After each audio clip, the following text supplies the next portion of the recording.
Muy buenos días. Continuando con el ciclo de seminarios, en esta oportunidad estaremos hablando de la quimioterapia de las infecciones parasitarias. Helmintiasis. Las helmintiasis son transmitidas por el suelo. Son una enfermedad parasitaria causada por diferentes especies de gusanos. Se transmiten por huevos presentes en las heces humanas que contaminan el suelo o en las zonas con malos sistemas de saneamiento, ya sea por el agua o los alimentos contaminados por huevecillos. También se pueden transmitir por tener las manos sucias, sobre todo en el caso de los niños pequeños o por las mascotas. Los helmintos se clasifican en nematelmintos y platelmintos. Los nematelmintos son gusanos redondos, conocidos popularmente como lombrices, y los platelmintos son gusanos planos, conocidos popularmente como taenias. Los primeros difieren de los segundos, ya que los primeros poseen cuerpo cilíndrico, cavidad corporal y tubo digestivo completo, mientras que los segundos son aplanados, sin cavidad corporal y aparato digestivo muy rudimentario.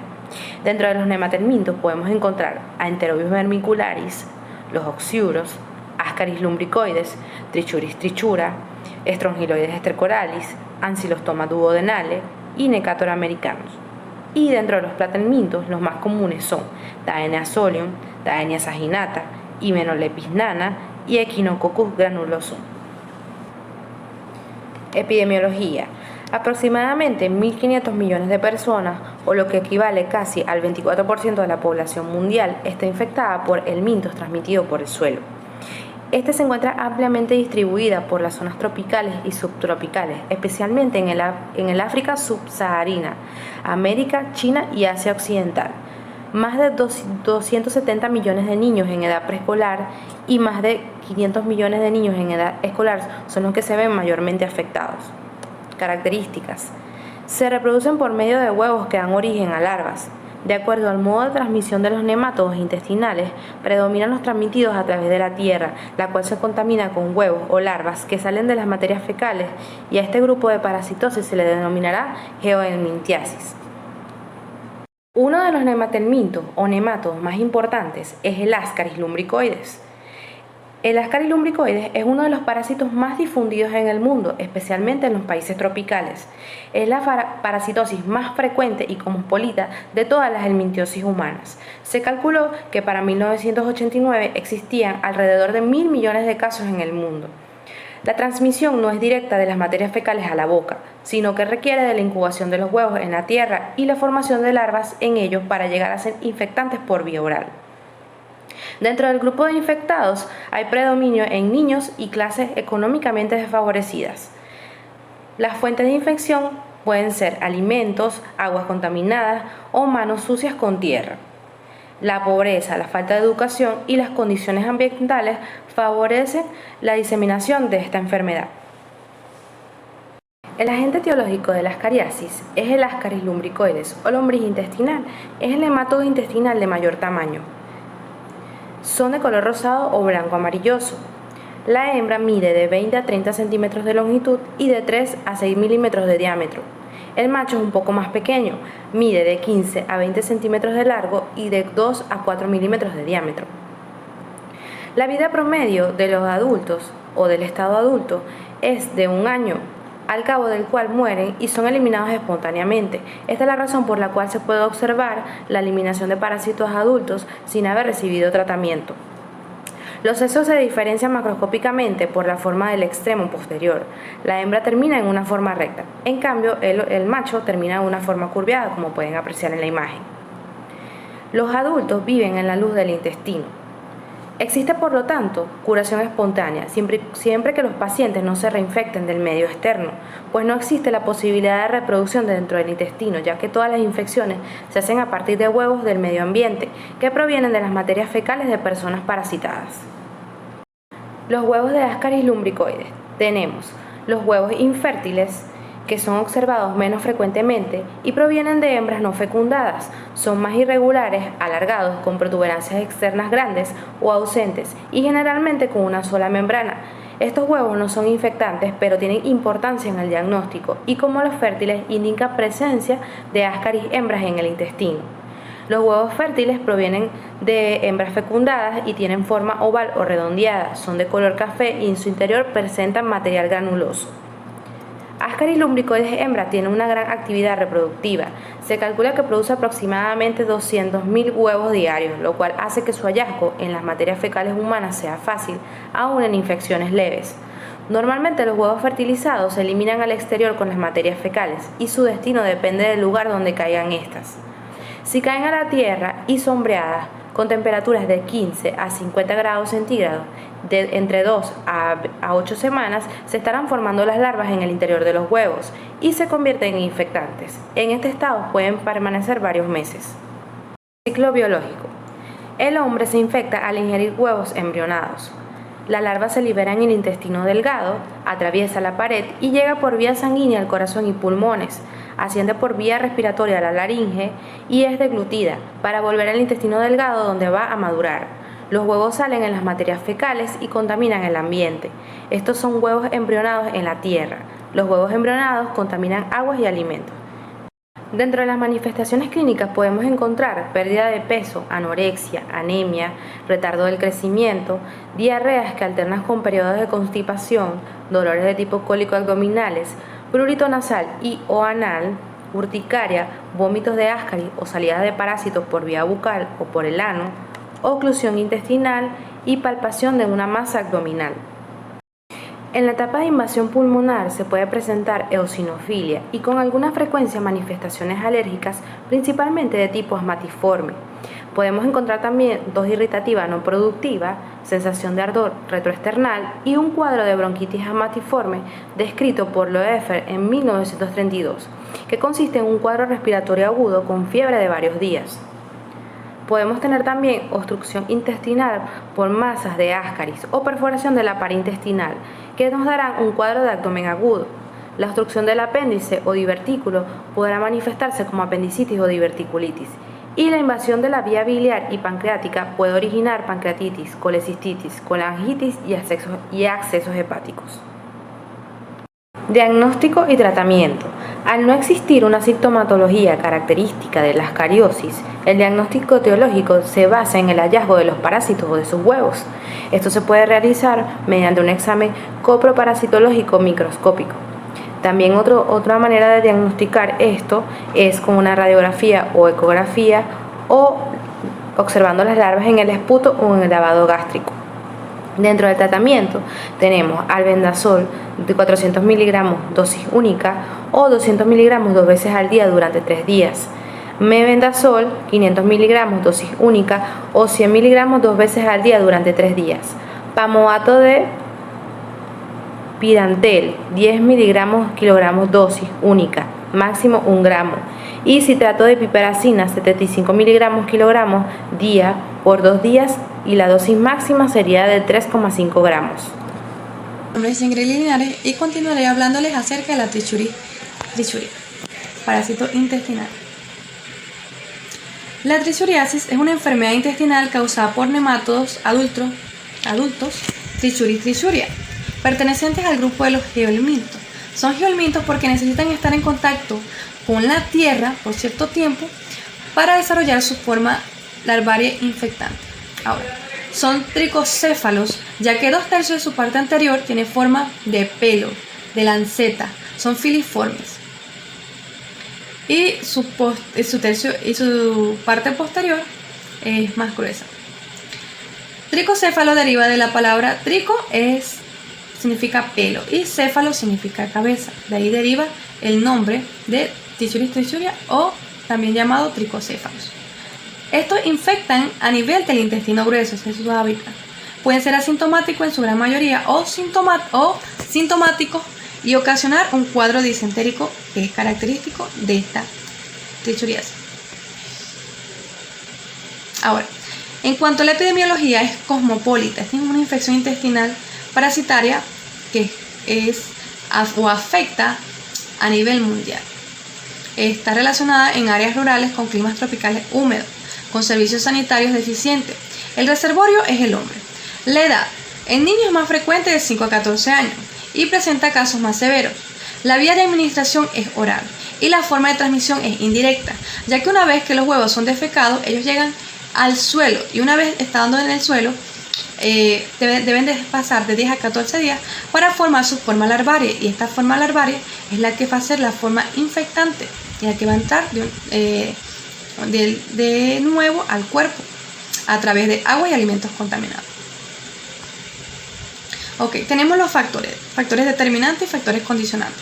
En cuanto a los factores determinantes, tenemos las deposiciones de excretas en el suelo, la humedad, temperatura alta, ingesta de alimentos y aguas contaminadas, ya que son estas deposiciones de excretas en el suelo lo que provoca esta infección parasitaria intestinal. La humedad es muy importante en cuanto al desarrollo del huevo en el suelo, ya que necesita un suelo cálido y húmedo para poder desarrollar a su forma infectante. La temperatura alta de 10 a 30 grados centígrados y una ingesta de alimentos ya contaminados por estos huevos o ya larvas infectantes.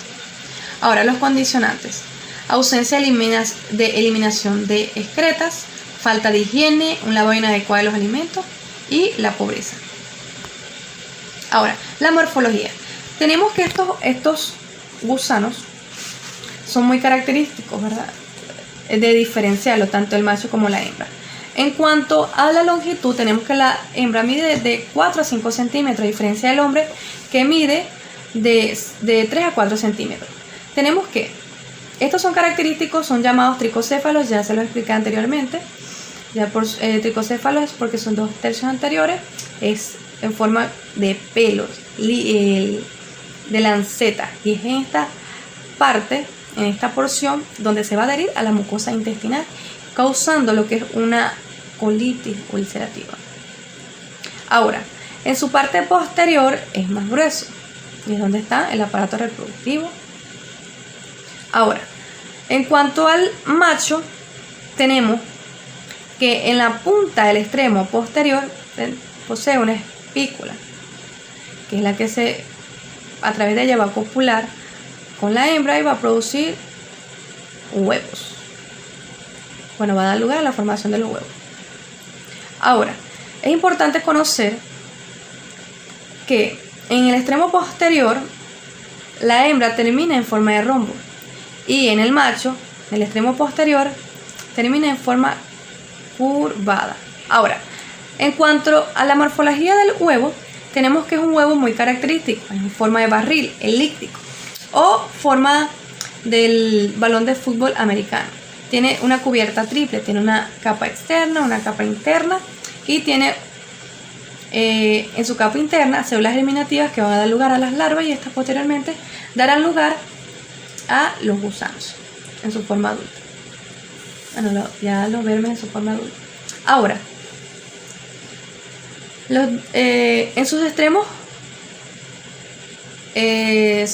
sobresalientes, en sus polos, mejor dicho, 2 polos que posee, están presentes los tapones mucosos. Y son estos tapones mucosos que una vez que entran al estómago son degradados, y a través de esto es donde sale la larva que se encuentra en el interior.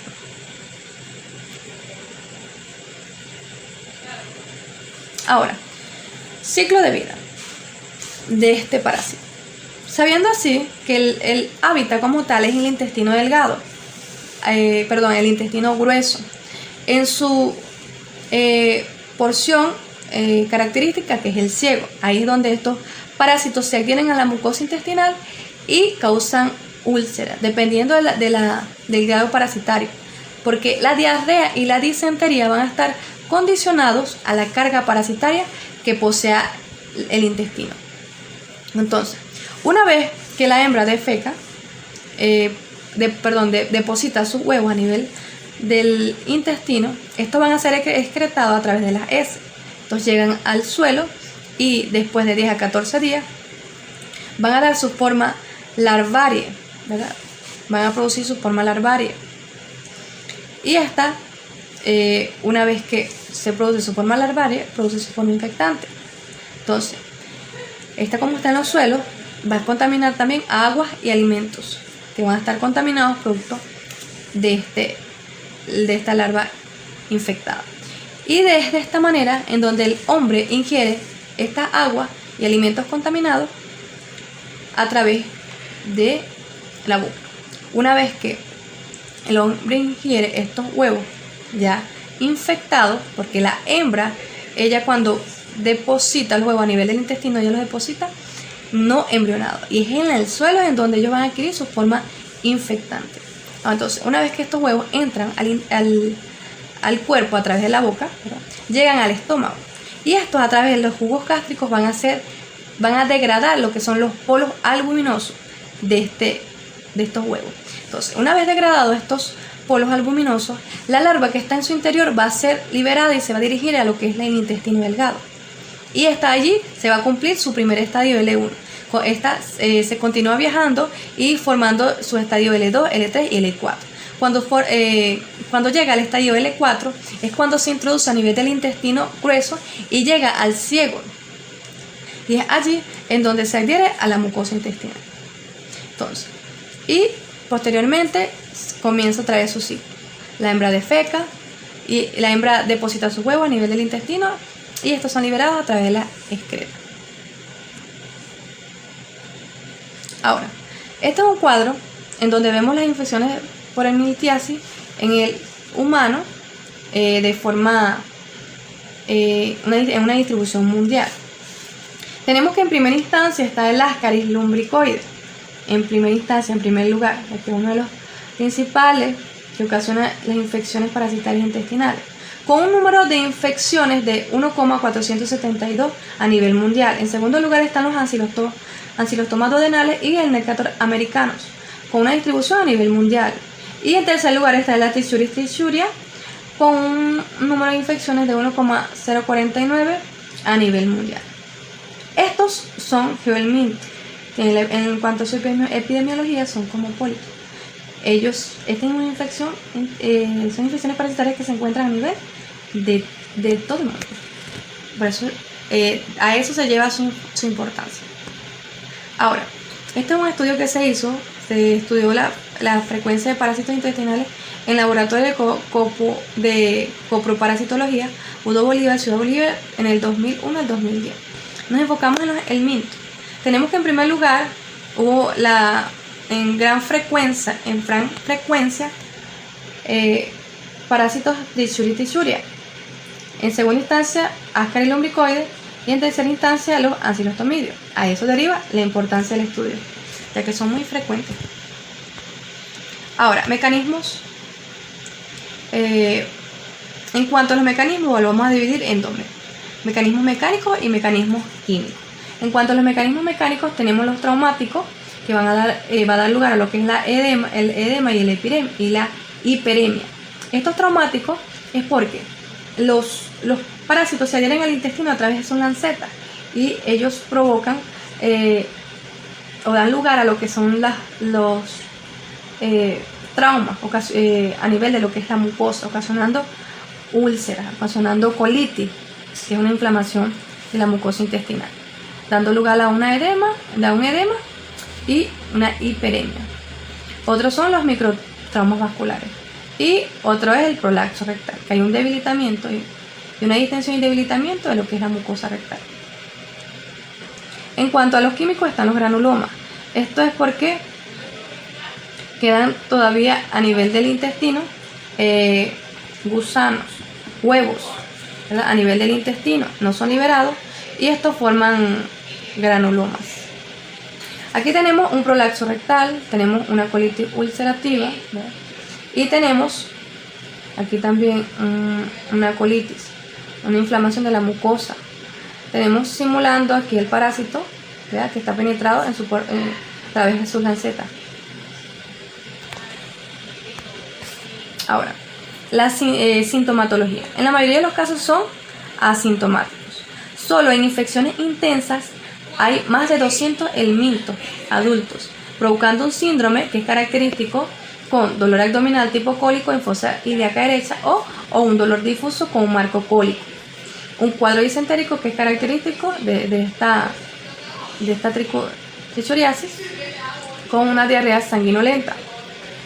Esto da lugar a pujo, tenesmo, prolapso rectal, una anemia hipocrómica y microcítica y un retardo en el crecimiento. Hay otros síntomas inespecíficos como es la anorexia, la astenia, una desnutrición, pérdida de peso, una acropaquia, que son los dedos en palillo de tambor, que es producto de la desnutrición misma. Y importante recalcar que la severidad de la diarrea y la disentería se relaciona con el número de adultos presentes en el intestino. Ahora, en cuanto a la fisiopatología, tenemos que estos gusanos se adhieren a la mucosa intestinal a nivel del ciego, ¿verdad?, en su porción anterior, que es donde está la lanceta. Estos van a ocasionar lo que es un daño traumático y van a dar lugar o van a estimular a lo que son los plexos nerviosos, que van a conllevar a un aumento del peristaltismo. Esto da lugar a lo que es un dolor abdominal tipo cólico, que posteriormente puede dar lugar a defecaciones dolorosas, a tenesmo o a posibles esfuerzos para defecar, en este caso pujo, que pueden ocasionar o condicionar a un prolapso rectal, dependiendo de la gravedad. Este daño traumático ocasiona una inflamación y unas úlceras sanguinolentas que dan lugar a una pérdida de sangre indirecta, lo que condiciona a una anemia muy característica en esta patogenia. Ahora, sabiendo así, ya lo antes expuesto, que la diarrea y la disentería van a estar condicionados a la cantidad de gusanos, de parásitos que estén adheridos a nivel del intestino. Entonces, cuando hay menos de 1000 heces por gramo de heces, hay un 31% de diarrea y un 7% de sangre o prolapso. Cuando hay de 1000 a 4999 heces por gramo de heces, hay un 45% de diarrea y un 67% de sangre y prolapso. Cuando hay de 5000 a 9999 heces por gramo de heces, hay un 64% de diarrea. Y cuando hay mayor de 10.000, hay un 100% de diarrea y un 50% de prolapso. Ahora, el hábitat de esta Trichuria, la hábitat característica, es el ciego. En la primera imagen tenemos un tricocéfalo en donde se observó a través de una colonoscopia. Tenemos en la segunda imagen a un tricocéfalo encontrado en el ciego. Y en la tercera imagen tenemos a un parásito que está observado en el agujero del apéndice. Un tricocéfalo que produce ulceraciones en la mucosa apendicular, provocando una inflamación y a veces hemorragia. Ok, en cuanto al diagnóstico, el diagnóstico se basa en 3 parámetros: clínico, epidemiológico y laboratorio.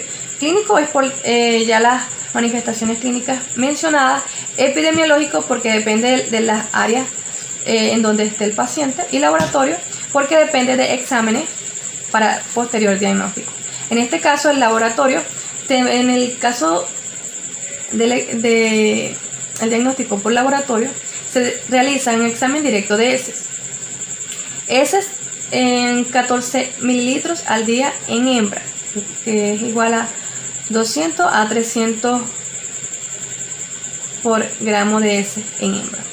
Ahora, el método de concentración estándar para diagnosticar los huevos de Trichuria es el método Cato.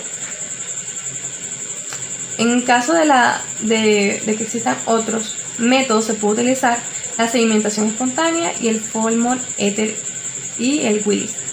Ahora, se debe hacer un diagnóstico diferencial con la amibiasis, con la balantidiosis, la disentería baciliar y la colitis ulcerativa, ya que la amibiasis también puede ocasionar una colitis ulcerativa o un prolapso rectal. Okay. Ahora, en cuanto al tratamiento, tenemos que en cuanto al tratamiento, los más buscados, como más utilizados, es el mebendazol y albendazol. El mebendazol en sus dosis 100 miligramos 2 veces al día por 3 días. En el albendazol en sus dosis únicas dependiendo de la edad, de 200 a 400 miligramos. El pamoato de oxantel más pirantel 100 miligramos kilogramo día por 2 días en niños y adultos. El flubendazol en su dosis de 300 miligramos una vez al día por 3 días. La nitazoxanida en adultos 500 miligramos cada 12 horas por 3 días y en los niños 200 miligramos cada 12 horas por 3 días. Ahora, el mebendazol, ¿cómo actúa a nivel de este parásito?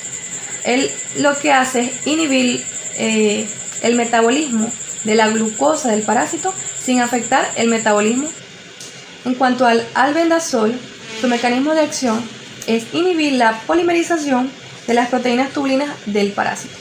Ahora, en cuanto al tratamiento del prolapso rectal, el tratamiento es manual.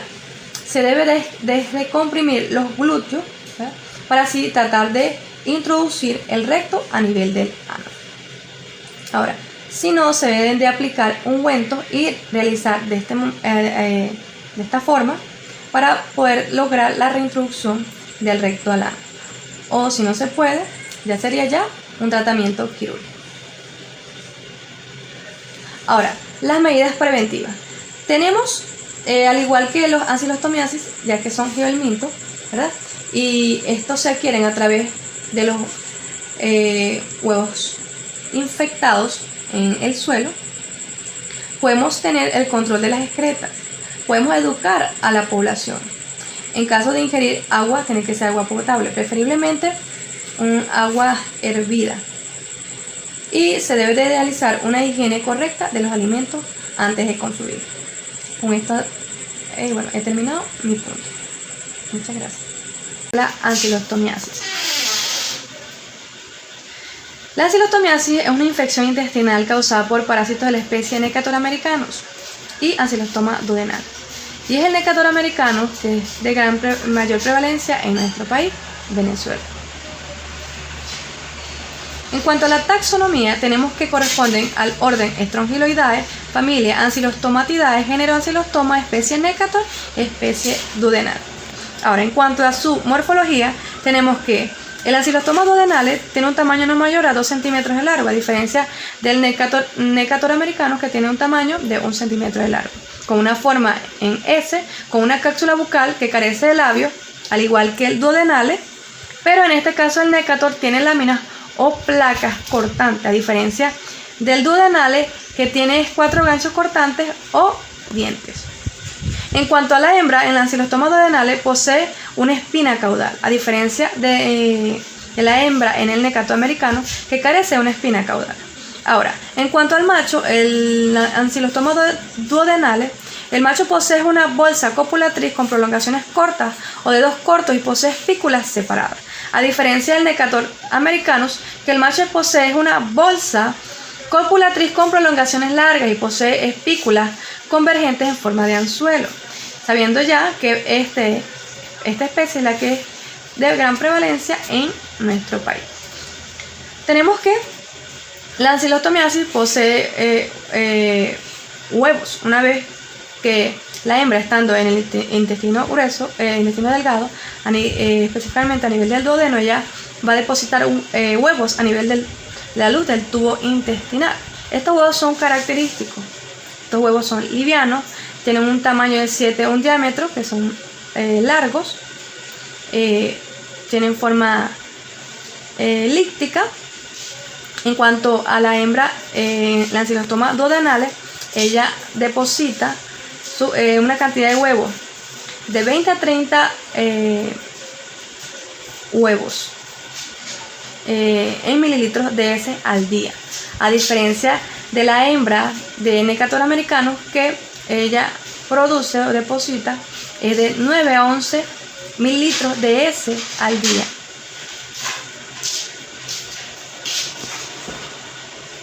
Okay. En cuanto a la epidemiología, tenemos que entre 700 a 900 millones de personas están infectadas a nivel mundial. Es una infección cosmopolita, es decir, es una infección que abarca todo el mundo, al igual que la Ascaris lumbricoides y la Trichuris trichuris. Mayor prevalencia en regiones tropicales, más frecuente en hombres. Está relacionada directamente con suelo. ¿Por qué? Porque estos parásitos son geohelmintos, necesitan contacto con el suelo para poder desarrollar su ciclo biológico. Y la ocupación es un factor determinante, ya que infección parasitaria intestinal está relacionada con sectores agrícolas. En estos sectores agrícolas, la mayoría de las personas defecan en los suelos. Y es en los suelos en donde, a través de las heces, estos huevos llegan al suelo y es allí en donde se produce su ciclo vital. Y llega a formar su forma larva filariforme, que es la forma infectante. Ok, este cuadro, ¿verdad? Representa un estudio que se hizo aquí en el laboratorio de coproparasitología UDO Bolívar, Ciudad Bolívar, del 2001 al 2010. Se estudió la frecuencia de parásitos intestinales en este laboratorio. En cuanto a los helmintos, que es lo que nos interesa, tenemos que en primera instancia, en primer lugar, hubo una gran cantidad de Trichuris trichuria con 1055. En segundo lugar, Ascarilumbricoides con 984. En tercer lugar, Acilostomidios con 719. Es por eso la prevalencia de esta parasitosis intestinal, esta infección, que es muy conocida. Ahora, tenemos este cuadro. Este cuadro nos va a representar, ¿verdad?, la infección por helminto en el humano a nivel mundial. Tenemos que en primera instancia tenemos a las Ascarilumbricoides, ya corresponde al primer helminto que ocasiona una infección parasitosis intestinal. En primera instancia es muy frecuente. Tenemos el número de infecciones de 1,472 en distribución mundial. En segundo lugar están Ancylostomos tomatodenales y Necator americanos, con un número de infecciones de 1,298, igual en distribución mundial. Y en tercer lugar está la Trichuris trichuria, con 1,049 en distribución mundial. Estos 4 helmintos, ellos son geohelmintos, ya que ellos necesitan del suelo para poder desarrollarse, estar en contacto con el suelo. Ahora, en cuanto a su ciclo vital, tenemos que el gusano o el verme habita en lo que es el intestino delgado, específicamente a nivel del duodeno. Y es allí donde la hembra va a depositar a nivel del tubo digestivo, del tubo intestinal, los huevos. Y estos van a ser excretados a través de las heces. Estos van a llegar a la tierra y es donde la tierra, a través de condiciones ambientales, con una temperatura no mayor a 30 grados y no menor a 15 grados, con un suelo cálido y húmedo, esto va a favorecer la formación de larvas a nivel del huevo. Una vez que el huevo llega al suelo, adquiere un contacto con el suelo y posterior a varios días, este se da su estadio larvario en larva ractitiforme, su sigla L1. Posteriormente se convierte a larva ractitiforme L2 y hasta llegar a su estadio que es el estadio infeccioso, que es la larva filariforme. Entonces, una vez que esta larva filariforme se desarrolla, ella se encuentra a nivel del suelo. Y es a nivel del suelo en donde muchas de las personas desprovistas, donde caminan en estas áreas contaminadas, estos suelos contaminados por este parásito, descalzo, y es allí en donde la larva filariforme penetra la piel, la piel. Entonces, una vez que penetra la piel, esta es ayudada por enzimas líticas. Entonces, llega a lo que es la circulación sanguínea, se dirige a lo que es la vía linfática y llega directamente al corazón. Una vez que llega directamente al corazón, se dirige a lo que son los bronquios, bronquiolos, y luego se dirige a lo que es el tracto gastrointestinal. Pasa por la faringe, esófago y llega a lo que es su hábitat común, que es el intestino delgado, específicamente el duodeno. Y es importante conocer esto, porque es aquí en donde se da lo que es una parasitosis, porque dependiendo de la cantidad de parásitos que se adhieran a la mucosa intestinal, esto puede conllevar a una anemia si no es tratada a tiempo. Ahora, la patogenia. Sabiendo ya que la puerta de entrada es la piel, ¿verdad? La larva filariforme ya penetra la piel de zonas interdigitales de pie y manos, produciendo en primera instancia una dermatitis, ardor, prurito, piel eritematosa con edema y pápula. Posterior a esto, una vez que sabiendo lo antes expuesto, esta larva filariforme se dirige a lo que es la circulación sanguínea, después la vía linfática, llegando directamente al corazón, lo que puede condicionar a una insuficiencia cardíaca con disnea y soplo. Una vez que se dirige a lo que es al nivel pulmonar, y es aquí en donde ya llegan los bronquios, bronquiolos y condicionante, porque es aquí en donde los estadios larvarios producen leves lesiones pulmonares, ocasionando pequeñas hemorragias e infiltrados de eosinófilos. Aquí se da lo que es el ciclo de los. Entonces, una vez que este llega a los pulmones, se dirige a lo que es el tracto intestinal, ya lo antes expuesto.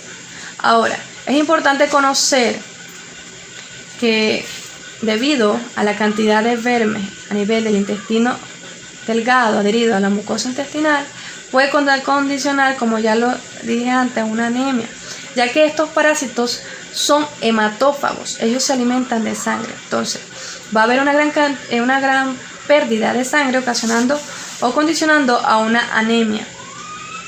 Posteriormente, ocasiona una hipoalbuminemia debido a la pérdida de albúmina por la disminución de absorción de esta, y ocasionando una mala absorción intestinal por la formación de numerosas úlceras a nivel del intestino.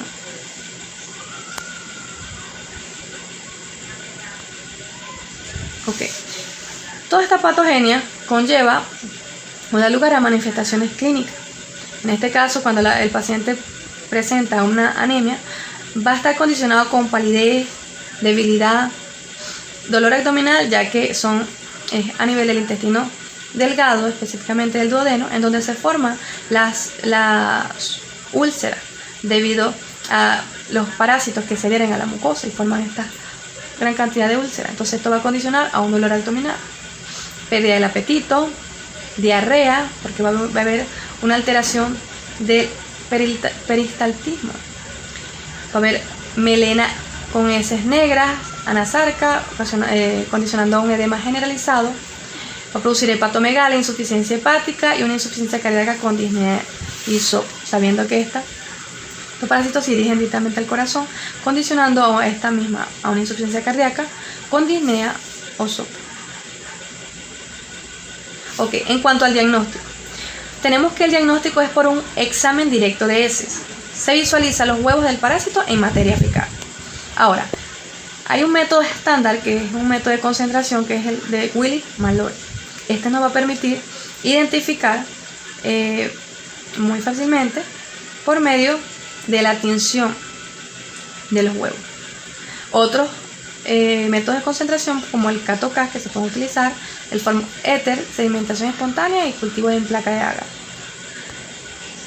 Ahora, es importante conocer lo que es el grado de parasitismo, ya que esto nos va a direccionar a una posible anemia.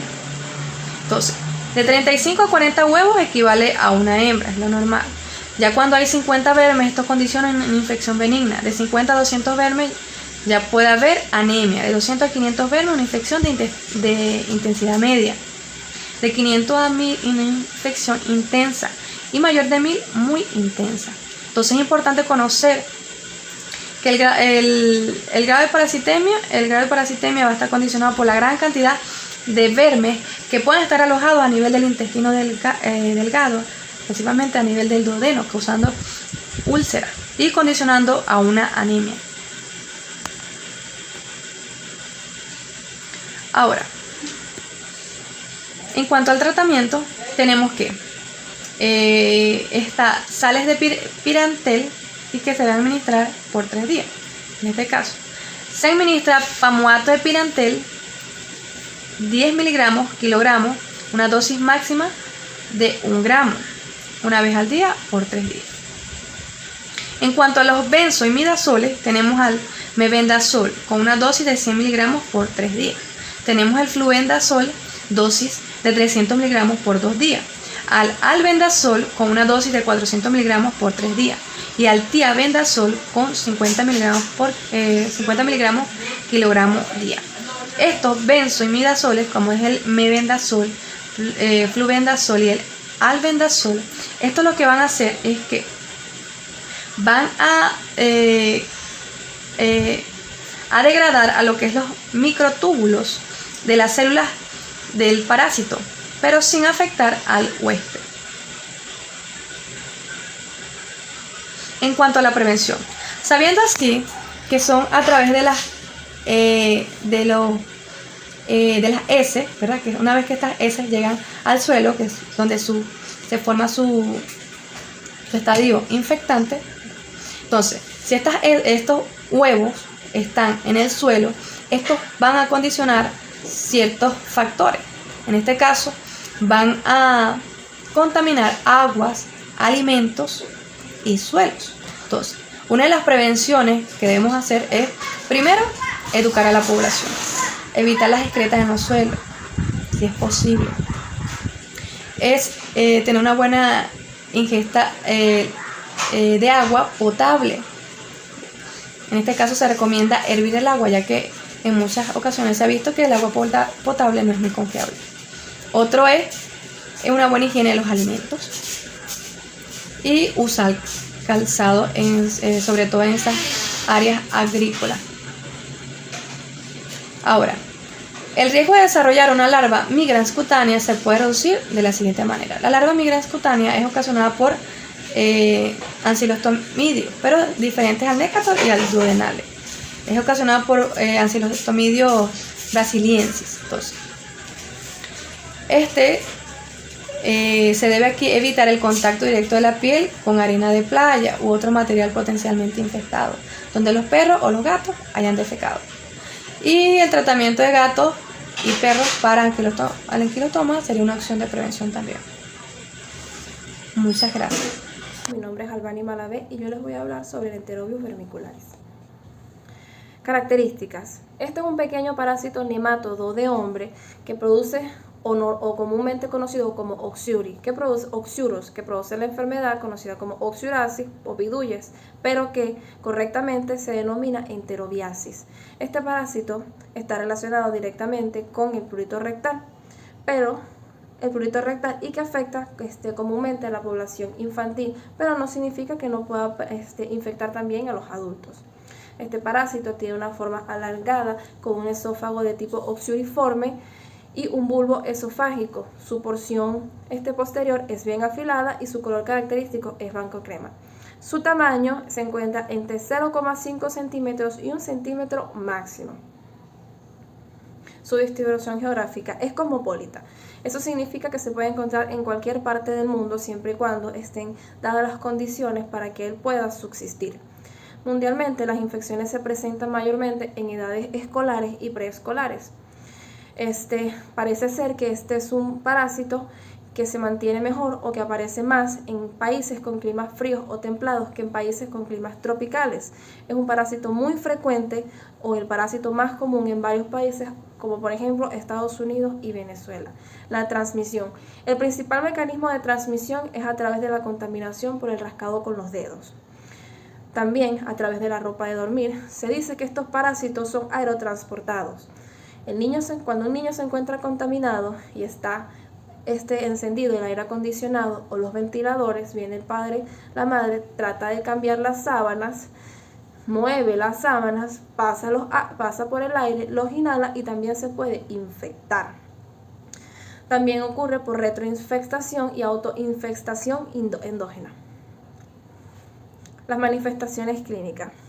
El prurito rectal es la principal manifestación clínica. Alteraciones psicológicas como pesadillas, interrupción del sueño, trastornos del sueño, invasión genital. En las niñas, más que todo, cuando se infectan de este parásito, puede ocurrir que el parásito migre hacia la vagina y ocurra una vulvovaginitis. Entonces la niña va a presentar picazón y ardor. Por supuesto, infecciones secundarias posterior al rascado, trastornos digestivos, que estos pueden o no estar presentes. ¿Cómo se realiza el diagnóstico? La principal manera o la principal forma es mediante una buena historia clínica, para así nosotros conocer cuáles son los signos y síntomas que tiene este paciente. Por lo segundo, mediante el test de Graham. ¿Cómo se realiza este test? Lo primero que se va a hacer es que se le va a comunicar a la madre que debe traer al niño sin previo aseo personal genital. La madre es la que en el laboratorio va a manipular al niño en todo momento. Entonces, se le va a quitar la ropa, se le va a decir que le quite la ropa, se lo acueste en las piernas boca abajo, desvestido por supuesto, y el médico va a abrir los glúteos, va a tomar un tubo de ensayo y le va a colocar una cinta adhesiva con la parte pegable hacia afuera, lo va a colocar y le va a dar pequeños toquecitos sin introducir nada, y asimismo lo puede colocar al microscopio o también puede optar por colocarle unas gotitas de silol. Se va a ver positivo al microscopio si se encuentran los huevos ovalados. El tratamiento: todos los benzimidazoles, albendazol, flumebendazol, mebendazol y la piperacina. Muchas gracias. Mi nombre es Cristina Manrique y continuando con el seminario vamos a hablar de las estrongiloidiasis. Las estrongiloidiasis son enfermedades parasitarias causadas por el agente etiológico Strongyloides stercorali. Este pertenece a la clase de los nematodos y su transmisión va a depender de las condiciones del suelo y climáticas e higiénicas que tenga una persona. Este predomina en regiones cálidas y tropicales. Las estrongiloidiasis van a depender de la carga parasitaria, es decir, una persona cuando se encuentra asintomática es porque presenta una infección leve. Al contrario de una persona que tenga una diseminación mayor del parásito, va a presentar mayor sintomatología. La importancia médica de este parásito radica en su capacidad de producir una infestación fulminante en personas inmunocomprometidas. Hablando de la morfología del parásito, él es un parásito cilíndrico, en donde la hembra suele ser más grande que el macho. El macho puede medir de 0 a 7 milímetros, mientras que la hembra puede llegar a medir 2 milímetros. Aquí la hembra es quien parasita y va a presentar partogénesis. Ella se va a encontrar alojada en lo que es la submucosa del intestino delgado. El macho suele ser más pequeño, como ya lo dije, y presenta un extremo terminal más curvo. Hablando del ciclo de vida del parásito, tenemos que primeramente una persona que ya esté infectada va a eliminar larvas rhabditoides por las heces. Estas larvas son unos geohelmintos, es decir, una vez que estén en la tierra se van a desarrollar y van a pasar a ser larvas filariformes. Esta es su forma infectante. Entonces, estas larvas filariformes son las que penetran la piel del huésped, pasan a la circulación y una vez ahí tienen que hacer el ciclo de Loss, es decir, se van a dirigir a los pulmones donde penetran los alveolos y aquí se desarrollan. Después, posteriormente, ellos ascienden por la tráquea y van a ser deglutidos. Una vez deglutidos van a llegar a lo que es el intestino delgado. Aquí la hembra se aloja en la submucosa y una vez en la submucosa va a depositar sus huevos a través de partogénesis. Estos huevos van a eclosionar y van a pasar a ser larvas rhabditoides, que van a generar una reinfección o que pueden ser excretados a través de las heces. Ahora, entre las manifestaciones clínicas que puede presentar una persona, tenemos pacientes que se encuentran en la fase aguda. Aquí pueden presentar exantema maculopapular en pie o piernas poco después de la infección. A nivel respiratorio pueden presentar tos e irritación traqueal, que corresponde al síndrome de Loeffler, y gastrointestinales pueden presentar dolor abdominal, diarrea, náuseas o vómitos. Ahora, un paciente que tenga una infección crónica, que no tenga complicación el huésped, aquí el parásito vive en armonía y la autoinfestación es bien regulada por el sistema inmune de la persona.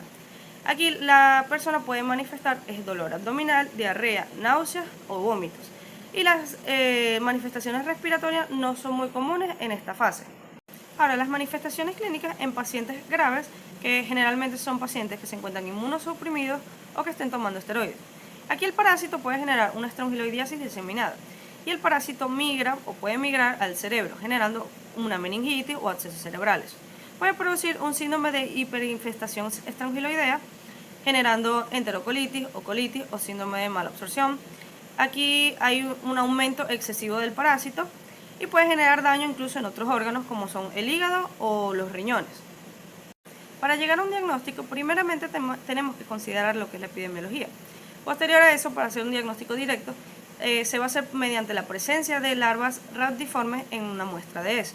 Y el diagnóstico indirecto se va a efectuar mediante la detección de anticuerpos específicos por medio de técnicas de inmunoensayo.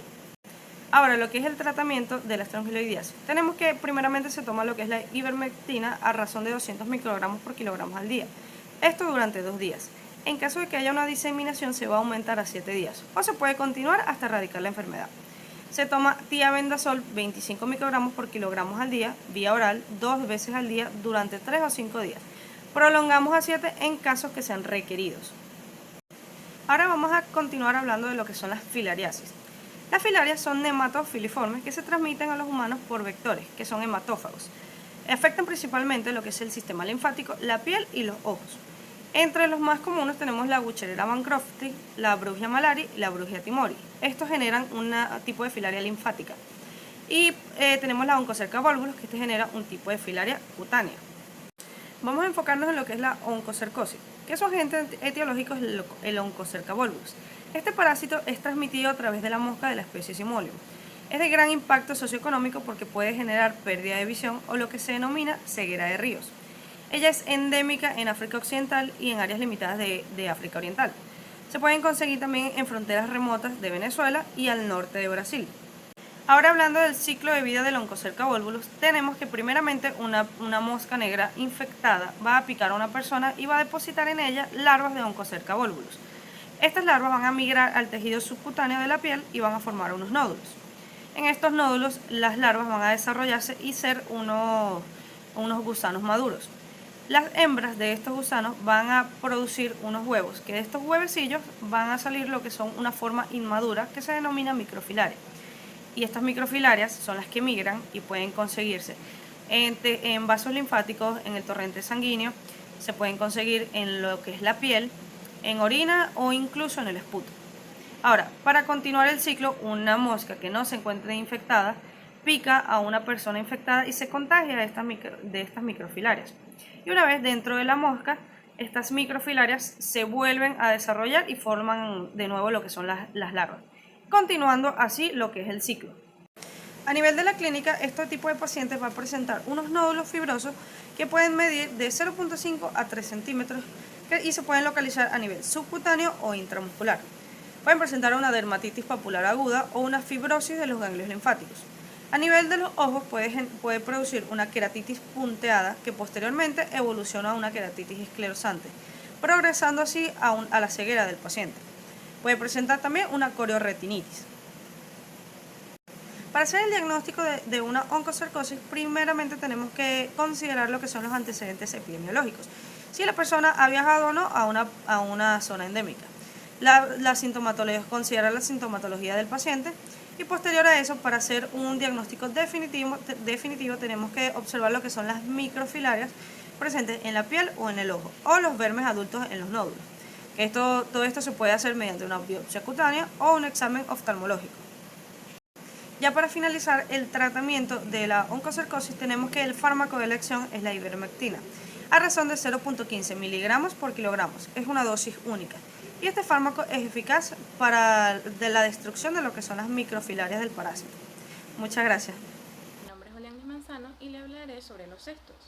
Los cestos son parásitos aplanados compuestos por un órgano de fijación llamado escólex, un cuerpo o estrobilo, constituidos por segmentos que reciben el nombre de proglótides y se disponen en forma de cadena. El escólex tiene un tamaño menor al resto del cuerpo y por esta razón que se le denomina cabeza, mas no cumple la función de la misma, sino que tiene una función de fijación. Tiene unas protuberancias llamadas rostelas, ventosas o ganchos. Para diferenciar los diferentes tipos de cestos nos podemos basar en su anatomía, debido a la anatomía de sus segmentos, debido a que cada vez que se van alejando del escólex, esta anatomía va cambiando. Los que se encuentran más cercanos tienen una forma más ancha que larga, son inmaduros y no cuentan con un aparato reproductor. Los que se encuentran en el medio tienen una forma cuadrangular, Son maduros, tienen un aparato reproductor tanto masculino como femenino, puesto que estos parásitos son hermafroditas. Y los que se encuentran más distalmente tienen una forma más alargada y están completamente llenos de huevos que una vez que salgan al exterior se mezclarán con la materia fecal. Los céstodos que mayormente afectan al ser humano son la Taenia saginata y la Taenia solium. Ambas tienen un hábitat en el intestino delgado y generalmente el yeyuno y están unidas a la mucosa intestinal a través del escólex. La Taenia saginata es la taenia del ganado vacuno, o también conocida como Taenia inerme, debido a que no tiene ganchos en su rostero. La Taenia solium se llama taenia armada, puesto contiene 2 coronas de ganchos en su escólex, específicamente en el rostelo. Para diferenciarla debemos recordar que una tiene ganchos y que la otra no.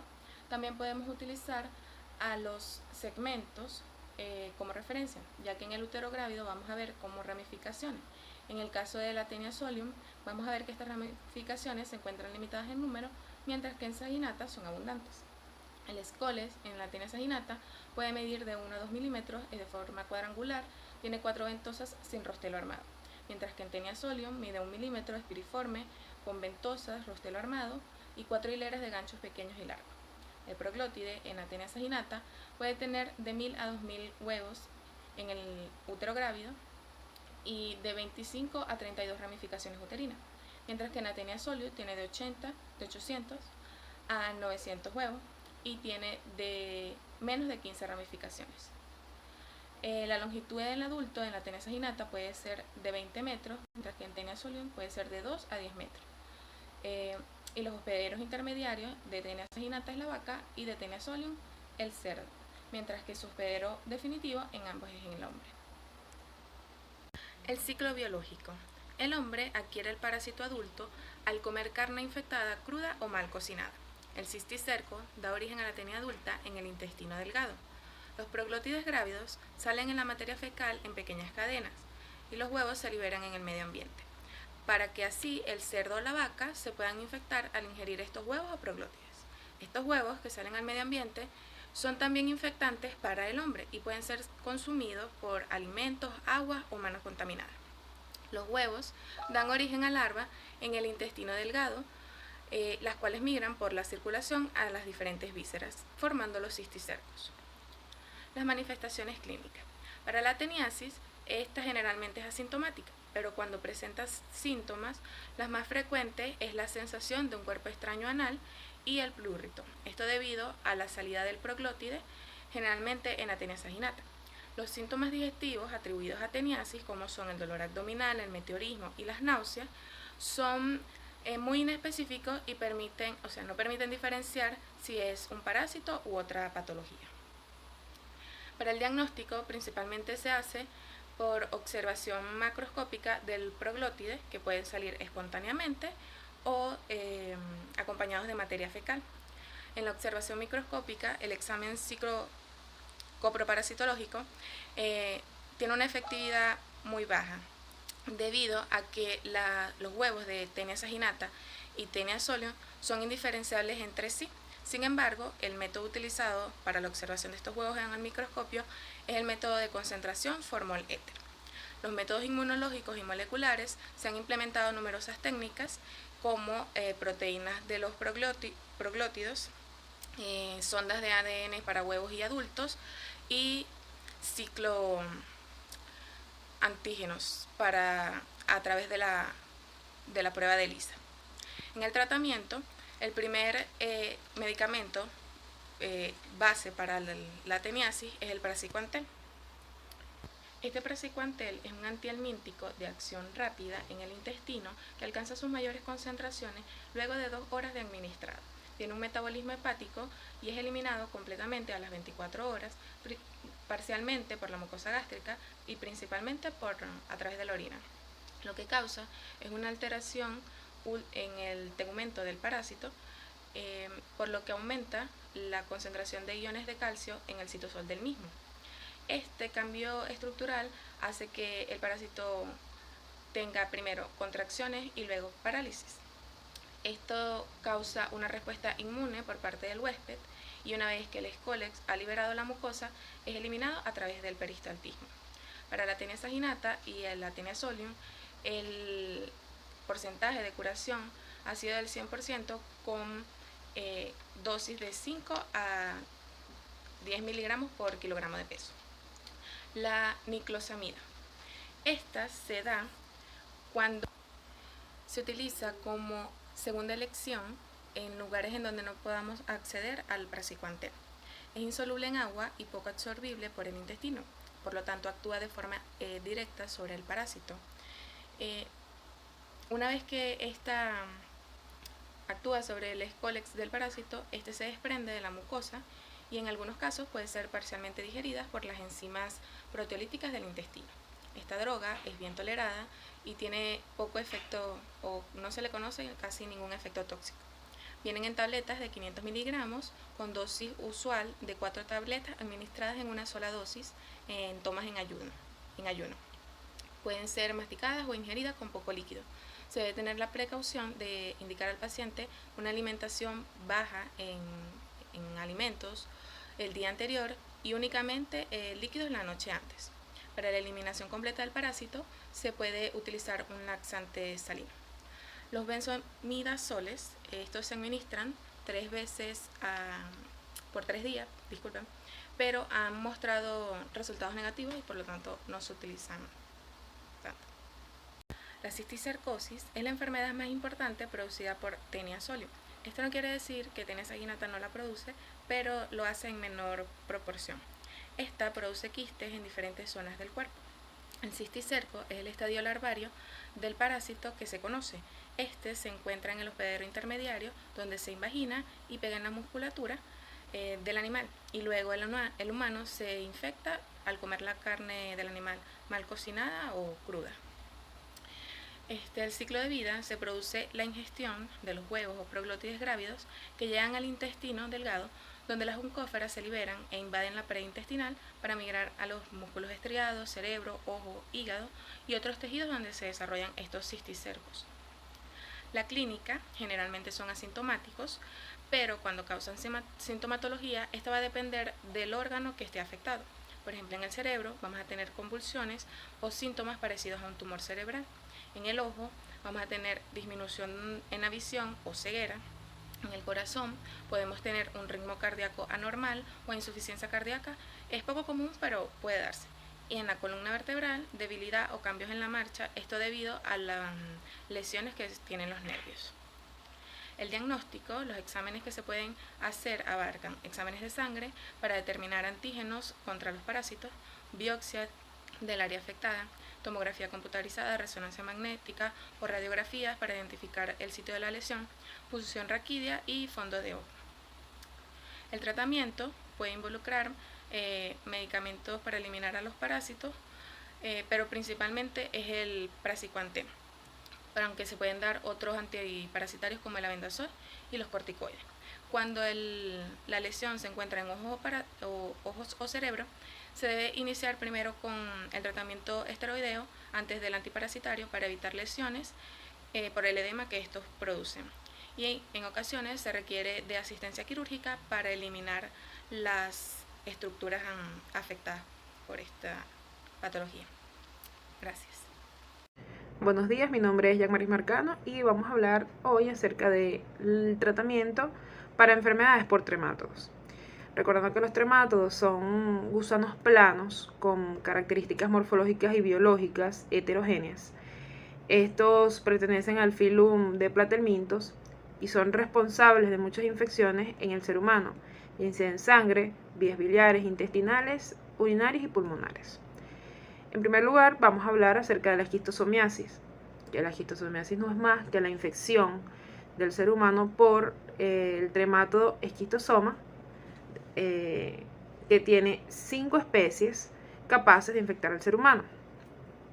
Estas van a crear gran morbilidad en todo el sistema del ser humano, teniendo distintas distribuciones. En primer lugar tenemos los intestinales, que está Schistosoma manzoni, Schistosoma japonicum, Schistosoma mekongii y Schistosoma intercalatum. En cuanto a las especies urinarias, tenemos una sola, que es Schistosoma haematobium. En cuanto a su epidemiología, tenemos que la distribución es global y va a depender de los factores del parásito y del humano. Las 5 especies son capaces de infectar de 200 a 300 millones de individuos en Sudamérica, el Caribe, África y Medio Oriente. Es un problema importante de salud pública en los lugares en donde se presenta. Es frecuente entre las edades de 15 a 20 años, teniendo una menor prevalencia en aquellos adultos mayores a 40 años de edad.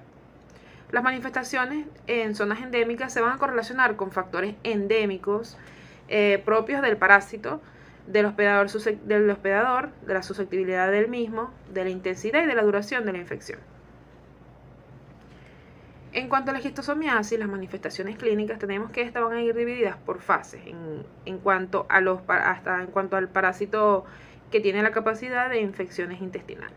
Tenemos que en la primera fase, o la fase invasiva, el paciente va a experimentar una dermatitis maculopapulosa o una erupción maculopapulosa que va a tener una evolución de 2 a 3 días después de la invasión de las cercarias a la piel del ser humano. Recordando que la infección del humano por esta especie empieza por la entrada de las metacercarias o de las cercarias a través de la piel del mismo. En la fase invasiva vamos a tener que esta va a tener una resolución espontánea, es decir, después de 3 días el paciente va a tener solución de dicho problema sin necesidad de ningún tratamiento. En la fase de maduración, que esta va de 4 a 8 semanas después de la infección, habrá presencia de fiebre de Katayama, en el cual el paciente va a presentar una agudización de la enfermedad, donde va a cursar con fiebre, adenopatía generalizada y hepatoesplenomegalia. Esta fase, como su nombre lo indica, se asocia con la maduración sexual de los gusanos adultos. En las fases crónicas vamos a evidenciar alteraciones intestinales, donde el paciente va a cursar con diarrea sanguinolenta. También vamos a tener alteraciones hepatoesplénicas, donde el paciente va a cursar con anemia e hipertensión portal. Las alteraciones hepatoesplénicas también están relacionadas con lesiones granulomatosas debido a las respuestas inmunológicas del hospedador frente a los huevos de esquistosoma. En cuanto a la hipertensión portal, también va a traer como consecuencia para el paciente que esté presente hematemesis debido a las varices esofágicas. La fase urinaria, esta nada más va a estar presente en infección por esquistosoma a hematobium, donde el paciente va a cursar con disuria y poliaquiuria y con hematuria terminal. En cuanto al diagnóstico, tenemos que en primer lugar, mediante la historia clínica, donde vamos a evaluar las zonas endémicas donde reside el paciente o posibles viajes donde haya estado expuesto a aguas dulces.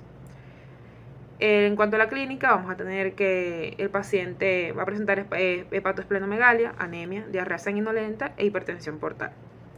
Cuanto a los paraclínicos, habrá presencia de anticuerpos para esquistosoma mediante el FAST-ELISA, habrá presencia de huevo en heces y presencia de huevos en orina.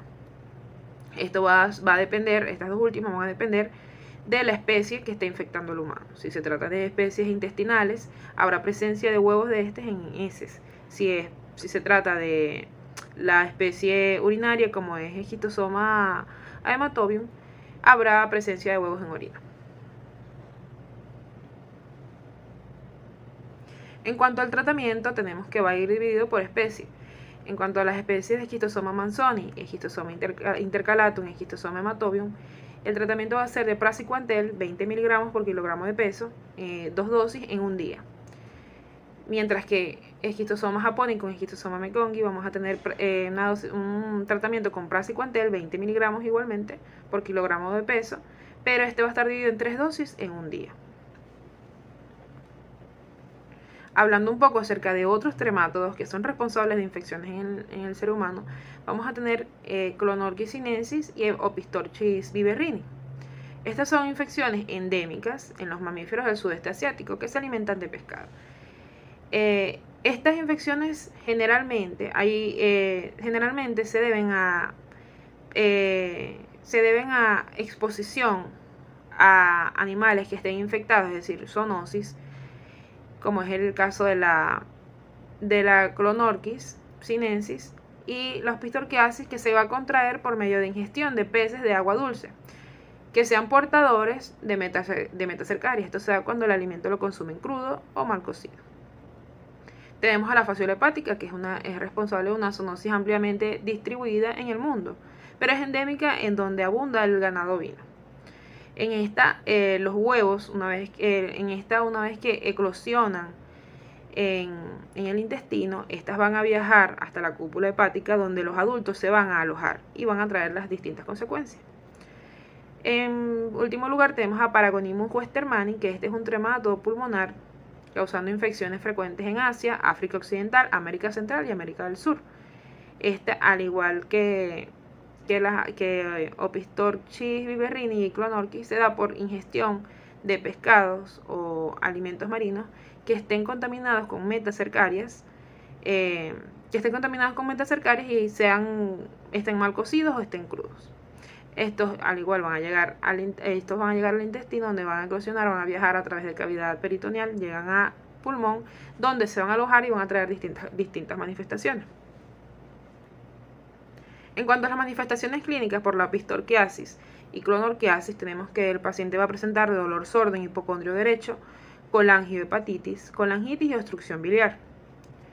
En cuanto a las manifestaciones de la fasciolosis, es decir, la infección por fasciola hepática, vamos a tener que el paciente va a cursar con fiebre, dolor en hipocondrio derecho, hepatomegalia, obstrucción biliar y por último, y más grave, la cirrosis biliar. En cuanto a las manifestaciones de la paragonimosis o la infección por Paragonimus westermanni, el paciente, como habíamos mencionado, este es un trematódo pulmonar. El paciente va a cursar con tos productiva, que puede tener un esputo de color pardo, hemoptisis y signos de pleuritis. En cuanto al tratamiento para las infecciones por otros tremátodos, tenemos que para clonorquiasis, opistorquiasis y fasciolisis se usa praziquantel de 25 miligramos por kilogramo de peso, 3 dosis en un día, y triclavendazol 10 miligramos por kilogramo en una sola toma. Para paragonimosis o infección por Paragonimus westermanni, el tratamiento que se indica es praziquantel 25 miligramos por kilogramo de peso, 3 dosis al día por 2 días. Es importante hablar acerca del praziquantel como el tratamiento para trematos. Este es un fármaco inocuo y es eficaz con una sola toma, es decir, con una sola dosis. Este va a producir en el helminto, o sea, su actividad antihelmíntica va a ser que va a producir contracción y parálisis espástica en el parásito en dosis mínima. Los gusanos que estén adheridos a los vasos mesentéricos o estén en canalículos biliares se van a desprender de estos y van a ser desechados. Con concentraciones mayores, pero siguen siendo eficaces, el fármaco va a producir destrucción del tegumento del gusano, ocasionando así exposición del antígeno y por ende el sistema inmunológico del ser humano puede responder. Es importante saber que este es el tratamiento ideal para esquistosomiasis y para otros trematos. Se han reportado casos donde hay resistencia por parte de la fasciola hepática hacia el praziquantel. Por ende, el tratamiento, según la literatura del Harrison, dice que el tratamiento es praziquantel 25 miligramos por kilogramo de peso, 3 dosis en un día, más triclavendazol 10 miligramos por kilogramo de peso en una sola toma. Ya que al presentar resistencia al praziquantel se debe reforzar con el otro medicamento, que es el triclavendazol en este caso. Para infecciones más graves por fasciola hepática se puede dar hasta 20 miligramos dividido en 2 tomas en un mismo día. Muchas gracias por su atención, espero que les haya gustado nuestro seminario.